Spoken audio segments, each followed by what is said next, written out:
Good morning दोस्तों। SSC and others exam के लिए हिंदी डिक्टेशन 100 वर्ड पर minute. Can get ready and start now. Madhya Pradesh किसानों और सर्वहारा किसानों का प्रदेश है। कुछ किसान आसमान पर निर्भर थे तो कुछ सरकारी आसमान नीति के शिकार। कुछ वर्षा के लिए आसमान ताकते थे तो कुछ सिंचाई स्रोत होते हुए भी पंप लगाने और उसके बिल पटाने के मामले को लेकर बिजली के दफ्तरों में चक्कर काटते थे।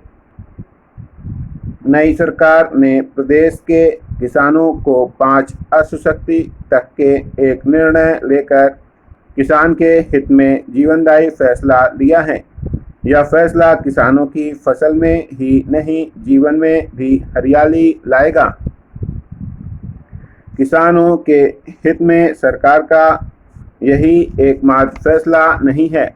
किसानों को 16 घंटे बिजली की आपूर्ति, नवीन पंपों की स्थापना के लिए विद्युत कनेक्शन में छूट, कृषि मजदूरों को सुनिश्चित रोजगार एवं अगले 5 वर्षों में प्रदेश के सभी गांवों में बिजली पहुंचाने का भी निर्णय लिया है। ग्रामीण विद्युतीकरण की योजना महज आश्वासन न रहे, इसके लिए प्रतिवर्ष 2000 गांवों को विद्युतीकृत करने का लक्ष्य भी निर्धारित किया गया है। प्रदेश की प्रगति में उद्योग धंधों की भूमिका भी कम नहीं होती।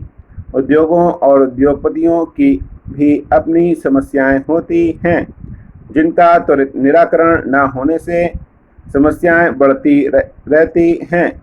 मध्य प्रदेश सरकार ने ओपन हाउस नामक एक अभिनव कार्यक्रम आरंभ कर मुख्यमंत्री और उद्योगपतियों के मध्य एक संवाद मंच की स्थापना की है।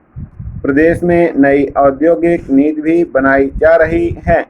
यथाशीघ्र घोषित होने वाली यह नीति उद्योगपतियों के लिए मार्गदर्शक ही नहीं, उन्हें राहत पहुंचाने वाली प्रगतिशील नीति होगी। इस बात की संभावना भी व्यक्त की जा रही है। नई सरकार की लक्ष्य परिधि में जहां उद्योग और उद्योगपति शामिल हैं, वहीं मजदूरों की ओर भी उसका पूरा ध्यान है।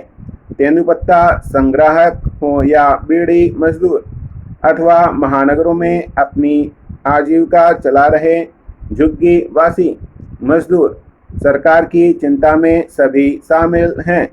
राज्य सरकार ने जहां पत्ता संग्राहक मजदूरों को 72 करोड़ रुपए का बोनस बांटा है, वहीं बीड़ी बनाने वाले मजदूरों की न्यूनतम मजदूरी दरों का पुनरीक्षण भी किया है। अब 1000 बीड़ी बनाने वाले को ₹22.25 न्यूनतम वेतन मिलेगा और यह किसी भी सप्ताह 126 रुपये से कम नहीं होगा। महानगरों में मजदूरी के लिए आए और वहीं झुग्गियों में बस गए मजदूरों से पिछले दिनों रोशनी छीन ली गई थी। नई सरकार ने झुग्गी वासियों और अनुसूचित वर्गों को मुफ्त प्रकाश देने के लिए एक बत्ती कनेक्शन की सुविधा को बहाल किया है। इसी बहाली के साथ राज्य शासन ने ग्रामीण और शहरी क्षेत्रों में गरीबी की रेखा से नीचे जीवन यापन करने वाले परिवारों को भी मुफ्त एक बत्ती कनेक्शन देने का निर्णय लिया है। जनवरी 1994 तक बकाया एक बत्ती कनेक्शन देने, शुल्क माफ करने का भी निर्णय राज्य शासन द्वारा लिया गया है। अनुसूचित वर्गों और समाज के अन्य कमजोर वर्गों के उत्पीड़न की रोकथाम के लिए भी नई सरकार सजग है।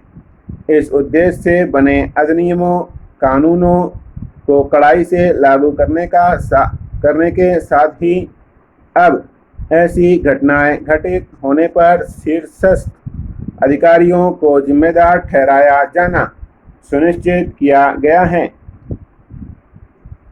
राज्य में चल रही कल्याणकारी गतिविधियों के संचालन के लिए धन की आवश्यकता, उसकी प्रतिपूर्ति और अपव्यय रोकना भी राज्य सरकार की महती जिम्मेदारी है। इस उद्देश्य से राज्य सरकार ने वित्त आयोग का भी गठन किया है, जो राज्य सरकार को महत्वपूर्ण सुझाव देगा। हर कसौटी पर खरा उतरने की पुरजोर कोशिश में लगी सरकार के सामने और भी चुनौतियां आएंगी, क्योंकि उसे बहुत लंबा सफर तय करना है। स्टॉप। Thank you.